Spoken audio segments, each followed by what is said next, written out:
नमस्कार दोस्तों, आज के हमारे इस वीडियो में हम आपके लिए लेकर आए हैं कौवा और मैना की बहुत ही रोचक कहानी। एक समय की बात है, जाड़े का दिन था और शाम होने वाली थी। आसमान में बादल छाए हुए थे।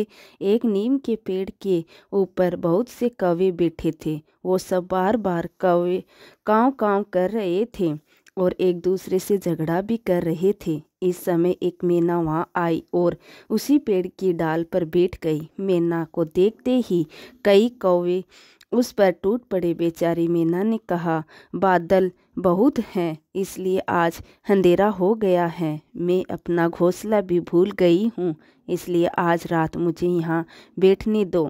कौवे ने कहा, नहीं, ये हमारा पेड़ है, तू यहाँ से भाग जा। मैना बोली, सभी पेड़ ईश्वर ने बनाए हैं। इस सर्दी में यदि वर्षा हुई और ओले पड़े तो ईश्वर ही हमें बचा सकते हैं। मैं बहुत छोटी हूँ और तुम्हारी बहन भी हूँ। तुम लोग मुझ पर दया करो और मुझे यहाँ बैठने दो। कौवे ने कहा, तेरी जैसी बहन हमें नहीं चाहिए। तू बहुत ईश्वर का नाम लेती है, तो ईश्वर के भरोसे ही यहाँ से चली क्यों नहीं जाती? तू नहीं जाएगी तो हम सब तुझे मार देंगे। कौवों को काँव काँव करके अपनी ओर आते देखकर बेचारी मैना वहाँ से उड़ती गई और थोड़ी दूर जाकर एक आम के पेड़ पर बैठ गई।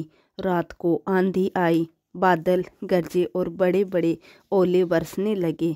कौवे काँव काँव करके चिल्लाए, इधर से उधर उड़े, बहुत उड़े, परंतु ओलों की मार से सब घायल होकर जमीन पर गिर पड़े। बहुत से कौवे मर गए। मैना जिस आम के पेड़ पर बैठी थी उसकी एक डाली टूटकर गिर गई। डाल टूटने से उसकी जड़ से के आसपास एक जगह हो गई। छोटी मैना उसमें घुस गई और उसे एक भी ओला नहीं लगा।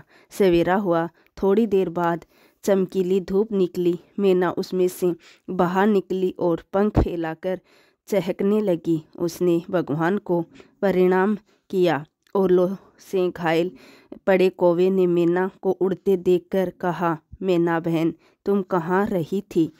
तुमने ओलों से किसने बचाया? मैना ने कहा, मैं आम के पेड़ पर अकेली बैठी भगवान से प्रार्थना करती रही और भगवान ने ही मेरी मदद की। दोस्तों, दुख में पड़े असहाय जीव को भगवान के सिवा कोई नहीं बचा सकता। जो भी ईश्वर पर विश्वास करता है और ईश्वर को याद करता है, ईश्वर सभी आपत्ति और विपत्ति में उसकी सहायता करते हैं और उसकी रक्षा करते हैं। ईश्वर की माया निराली है। हमारी समझ में कमी हो सकती है, परंतु ईश्वर करने में नहीं। और ऐसी कहानियों के लिए हमारे चैनल को सब्सक्राइब करें। धन्यवाद।